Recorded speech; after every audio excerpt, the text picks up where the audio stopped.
Hi there, Dr. Martell again, and this week I'm going to try to um, be a little louder. I've sometimes been compared to Bob Ross, not because of the hair, but because apparently I'm fairly calm.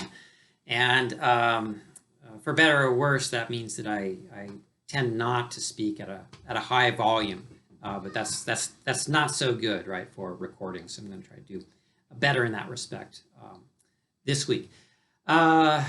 This week, I mainly want to go over the related concepts of logical consequence and validity. I'm going to touch on the distinction between deductive and inductive arguments too, so deductive on the one hand and inductive on the other. I will also say a bit about the concept of soundness. And then I'm going to turn to the notion of proof. And we will this week be developing some methods for constructing proofs in a quite rigorous fashion. Indeed, we're going to construct these proofs by way of another bit of software called Fitch. Okay. So I should warn you at this point, and I suppose also reassure you that the learning curve is still relatively steep at this juncture in the class. And that's because you're not only having to take on board a bunch of new logical concepts, right? But you're also trying to figure out how to manipulate this software. You're becoming familiar with the latter. You should actually be able to work your way around with it relatively easily without giving much thought to how the software works pretty soon, right? So that aspect of this class should become much easier as the weeks go by, and so you'll really be able to just focus on again coming to understand new logical concepts and apply them well, of course, by way of the software. So without further ado, I'm going to go ahead and get into the subject matter for this week, starting with logical consequence. Okay, so need to get clear on a kind of background concept to make sense of this notion of logical consequence. And the background concept is an argument. As our authors explain, an argument is a set of statements, some of which, called premises, are supposed to support some one other statement called the conclusion. So the premises are supposed to give you reason to believe the conclusion. Okay. Admittedly, the term argument is used differently sometimes, right? Ordinarily in English, but logic, and for the most part too in philosophy, this is what we mean by an argument. It's in principle the kind of thing that like one person could engage in or create just by herself or himself. It's just a set of statements, some of which are supposed to provide evidence for another statement. The supporting statements, they're the premises. The supported statement, that's the conclusion. Okay, so to say that one statement is a logical consequence of others is to say that an argument with the latter as premises and the former as a conclusion is a valid argument. Okay. So suppose you've got an argument with P and Q, where P and Q stand for statements. P and Q are the premises, and R is the conclusion. Okay. If that's a valid argument, going from P and Q, premises, to R, the conclusion, if that's a valid argument, R is said to be a logical consequence of P and Q. So talking about logical consequence is kind of another way of talking about a valid argument. So a valid argument is an argument such that it is impossible for all the premises to be true and the conclusion false. In other words, if the premises are all true, then the conclusion must be true. In still other words, the conclusion necessarily follows from the premises. Okay, so to go back to my example of premises P, Q, and conclusion R, let's say that's valid. Right? In that case, it's impossible for P and Q to be true and R false. Right? In still other words, right? R, right, would be a logical consequence of P and Q. If P and Q are true, R must be true. Okay. All right, so now I just want to say a little bit about deductive arguments as opposed to inductive arguments. A deductive argument is an argument that's intended to be valid. Not all arguments are deductive arguments. There are arguments that are not intended to be valid. And some of these arguments, actually I think most of them, are called not deductive arguments, but inductive arguments. Okay. So I give an example on the slide that says deductive argument and inductive argument of an argument, actually about the Portland Trailblazers, it's not intended to be valid. So it's not a deductive argument. Okay. The argument goes like this. The Portland Trailblazers have failed to win the NBA championship every season for the past 45 years. I think that's actually, I think it's true. That's my premise. Conclusion, this season they will once again fail. Oh, by the way, and as our authors note, there are certain words in English that are typically used to indicate that you're dealing with a part of an argument. And these words, moreover, indicate what sort of part you're dealing with. So words like therefore, so, thus, hence, these are all conclusion indicating words, right? They indicate that what follows is not only part of an argument, it's the conclusion of an argument. Okay? So the premises are lurking about somewhere in the vicinity. Words like for, F-O-R, because, right? Phrases like for the reason that, or reasons. These are premise indicating words and phrases. Okay, so if you're trying to assess an argument given in English, one of the first things that you need to do is figure out what the point of the argument is, right? What's the conclusion that the person making this argument is trying to show true, okay? Once you identify the conclusion, it's relatively easy to figure out what the premises are, right? Conversely, if you know what the premises are, probably like the remaining statement is supposed to be the conclusion. In any case, if you're aware of these words and what they usually serve to indicate about arguments, that'll help you to be able to figure out, right, how the argument is supposed to work. What are the premises? What's the conclusion? Okay, so this argument, right, got that first statement about the Portland Trailblazers.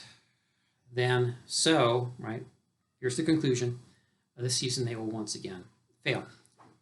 This is not a deductive argument, since the conclusion is not intended to be a logical consequence of the premise. In other words, the argument is not intended to be valid.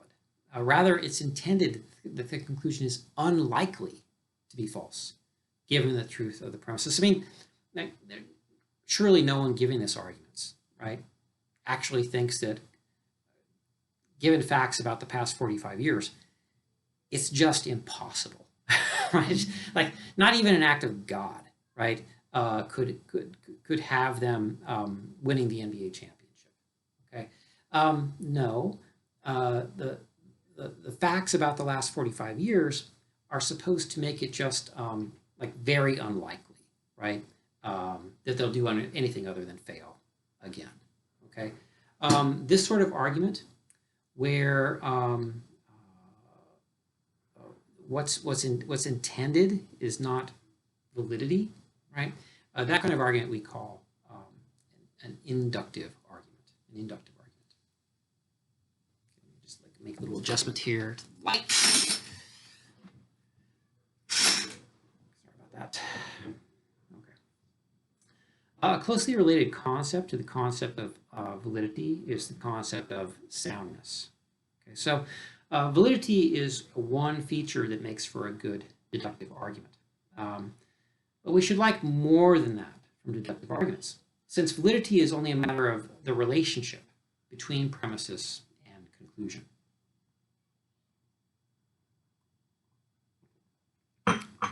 So what is this relationship? Well, it's impossible for the premises to all be true and the conclusion false. That's the relationship. All right. This means that a valid argument can have some false premises. Indeed, all the premises might be false. Okay. And actually, the conclusion could be false too. In that case, the argument, even though it's valid, really provides us with no guarantee that the conclusion is true. Okay. Thus, in addition to being valid, we should also like a deductive argument to be sound. And that means that it is both valid and all the premises are, in fact, true. So it's not just the case that if the premises are all true, then the conclusion is true. It's also the case that the premises are all true. All right. Note that the conclusion of a sound argument must be true as a matter of definition. I think I've just explained why. Right. Again, sound argument is valid and all the premises are true. So a sound argument is such that it's impossible for all the premises to be true and the conclusion false. Okay. Also, all the premises are true, so the conclusion can't be false. The only other possibility is that the conclusion is true. Every sound argument, then, has a true conclusion, right? That follows as a matter of definition. Okay, on the next slide, I have some examples of deductive arguments, some of which are, one of which is sound and the other unsound. First argument on the left has to do with Lincoln and assassination and death. The premises are if Lincoln was assassinated, then Lincoln is dead, and Lincoln was assassinated. Therefore, Lincoln is dead. Okay, so therefore is a conclusion indicating word. Right. Safe to say then that the point of this argument is that Lincoln is dead, and the evidence has been provided above. So this is a deductive argument. It's intended to be valid, and it is actually it's a valid argument because assassination guarantees death, according to one, and Lincoln was assassinated, according to two. In other words, the first premise tells us that assassination is what's called a sufficient condition of death. Right? Assassination suffices for someone to be dead. And the second premise tells us that that condition has been satisfied. Okay, given all that, there's no way Lincoln could be other than dead. Okay, so if the premises are true, the conclusion has to be true. Okay. Those premises, they are of course true, and the conclusion here is true as well. So we have a valid argument, and it's also sound. Compare that with the argument on the right of this slide. Again, this is the slide that says examples of deductive arguments, sound and unsound. If Reagan was assassinated, then that should read, then Reagan is dead. Reagan was assassinated. Conclusion, Reagan is dead. Okay. Very often when arguments are formally presented, the premises and conclusion will appear on numbered lines. The conclusion, as a matter of convention, is the last line. Right? So Reagan is dead is the conclusion. This, too, is a valid argument, since the first premise, again, states a sufficient condition for death, and the second premise tells us that the condition has been satisfied. But note that the second premise is false. I believe a man named John Hinckley Jr. tried to assassinate Ronald Reagan in order to impress Jodie Foster. I think that's the story. He wasn't in his right mind, John Hinckley. But John Hinckley Jr. failed. Reagan was not assassinated. Okay. This is, therefore, a valid argument that is unsound. Okay. Even though the conclusion happens to be true, Reagan is dead, The premises don't supply the kind of evidence we are looking for in a deductive argument, right? What's that evidence like? The evidence is such that if the premises are true, the conclusion must be true, and all the premises are true. In other words, we're looking for two things when assessing a deductive argument, right? We want validity, and we want all the premises to in fact be true.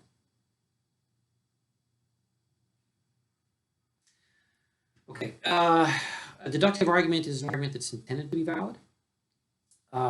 What people intend doesn't always come to pass, right? So there can be deductive arguments that are invalid. Okay? Validity is the intention if it's deductive, but you can't always get what you want. So now I have examples on the left of the right of the screen, on the slide that says valid and invalid deductive arguments, illustrating each. A valid argument on the left and an invalid argument, consisting of the very same statements, actually, on the right. So again, the valid argument is if Lincoln was assassinated, then Lincoln is dead. Lincoln was assassinated. Conclusion, Lincoln is dead. Okay. It's valid. All the premises are true. It's also sound. The argument on the right consists of the same statements but rearranged, right, so that you have a different second premise and a different conclusion. If Lincoln was assassinated, then Lincoln is dead. That's the first premise. The second premise is now Lincoln is dead. Conclusion, therefore, Lincoln was assassinated. Okay. This is an unsound argument, even though all the statements are true. Okay. It's unsound because it's invalid. Okay. All of the premises are in fact true. 1 and 2 listed here are true. But it is not impossible for all of them to be true and the conclusion false. That's not impossible. After all, there are more ways of dying than being assassinated. Sadly, right? Because then if you wanted to live forever, you would just have to make sure not to make anyone else especially mad at you. Just avoid assassination, and you'd be good. There are more ways of dying than being assassinated. In other words, assassination is a sufficient condition of death. Assassination guarantees death, but it's not a necessary condition. It's not a requirement. Okay.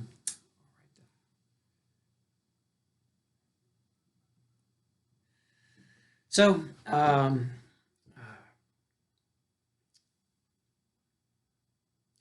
we know that some deductive arguments are valid, others are invalid, and we know that validity is a good-making feature of a deductive argument.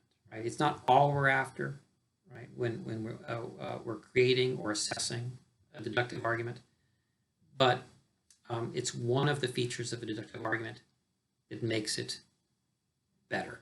Okay, so validity is one of the things we're looking for. Logicians have developed a number of different methods for determining whether an argument is valid.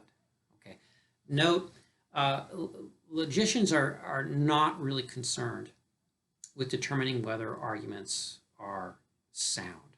Okay, and that's because if you want to determine an argument sound, you need not only to assess its validity, but you need to assess whether those premises are true. Well, the thing is that people can argue about really anything, right? You can argue about life, you can argue about politics, you can argue about economics, you can argue about mathematics, you can argue about religion, you can argue about history. Okay? We can, in arguing about these things, give deductive arguments. Right? If you wanted to assess whether those arguments, all of them, were sound, you would have to know how to assess all of their premises. You would have to be in a position to determine whether all of their premises are true or false. But think about it. That would actually require expertise in matters of biology, political science, economics, history, religious studies, mathematics, etc. Okay, so people in logic, they've developed methods for evaluating deductive arguments. Those methods focus on validity, not soundness, right? Because logicians, while they're sort of experts concerning matters of logical consequence, they're not experts on everything, right? Which they would have to be in order to have at their disposal methods for establishing whether the premises of any argument whatsoever, right, are true or false. Logicians are very much focused on methods for evaluating arguments as to whether they're valid or not. Okay, so they've developed a number of different methods for establishing validity. And the method that we're going to focus on is proof. Okay?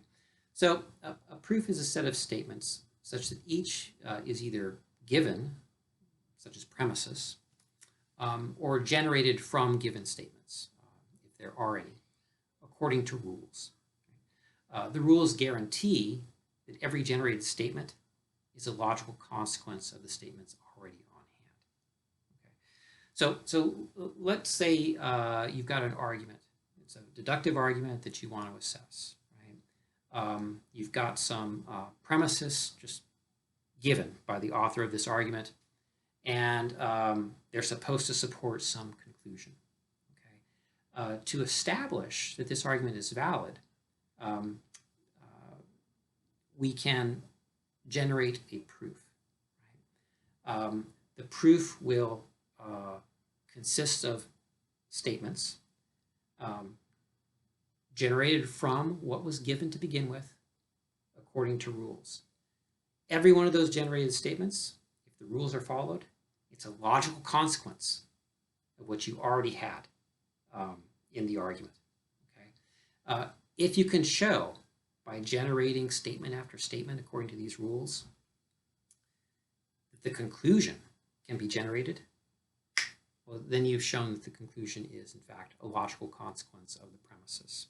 You've shown that the argument is valid. Okay. There are a number of different conventions for presenting proofs in a rigorous, formal manner. Okay. We're going to use conventions for the most part developed by a logician named Fitch, hence the name of that bit of software. It should be noted that a set of rules for constructing proofs is a system of natural deduction. Okay.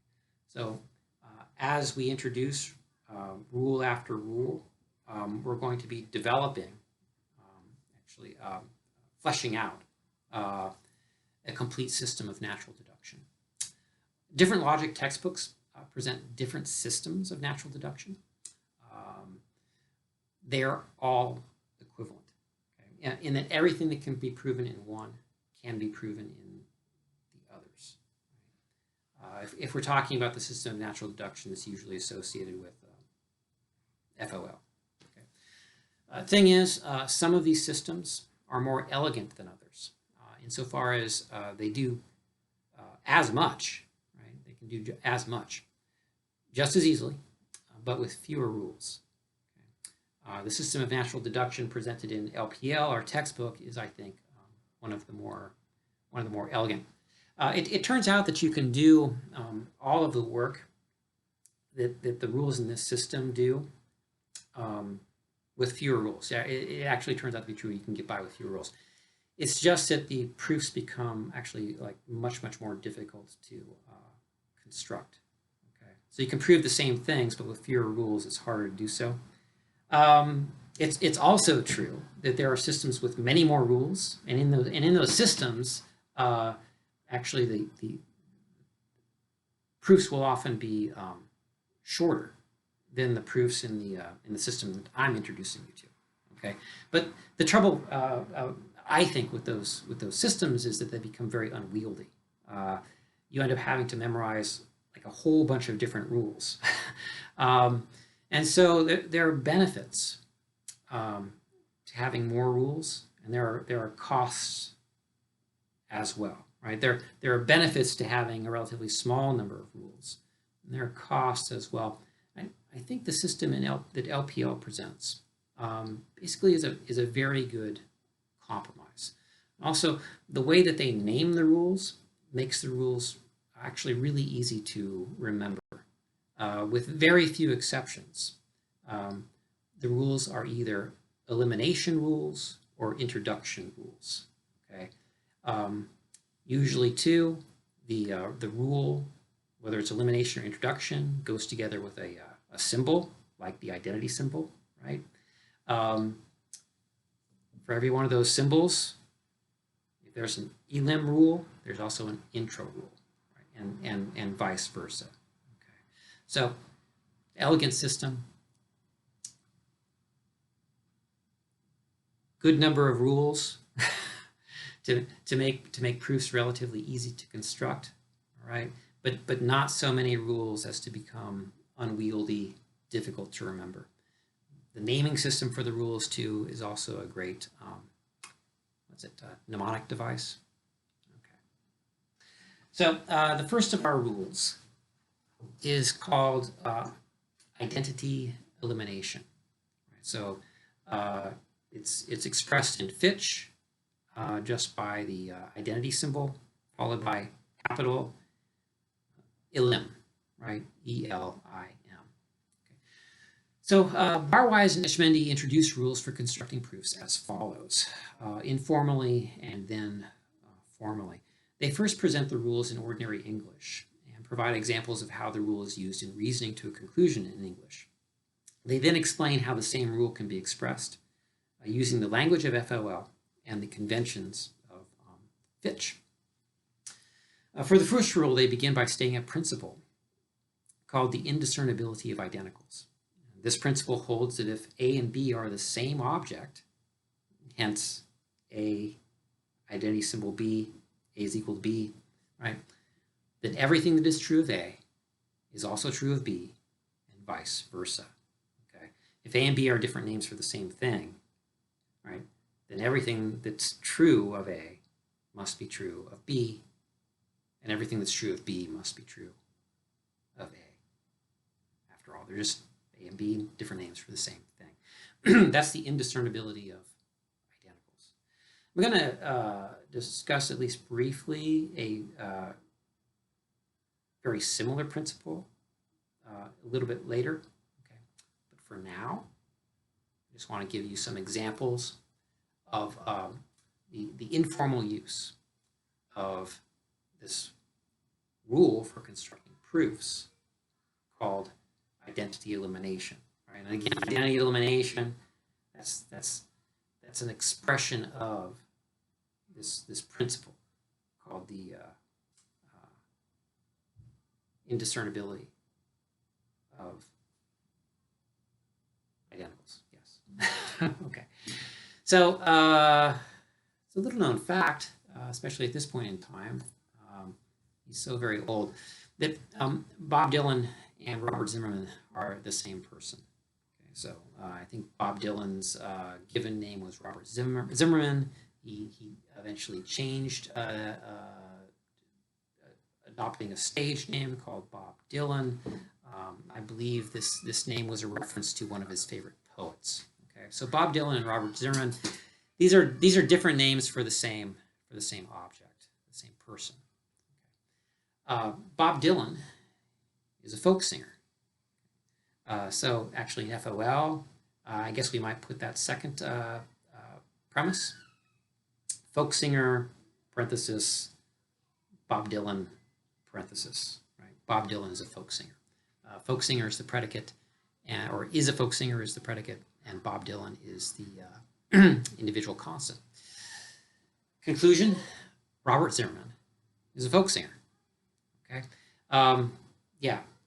If A and B name the same objects, then everything true of A is true of B, and vice versa.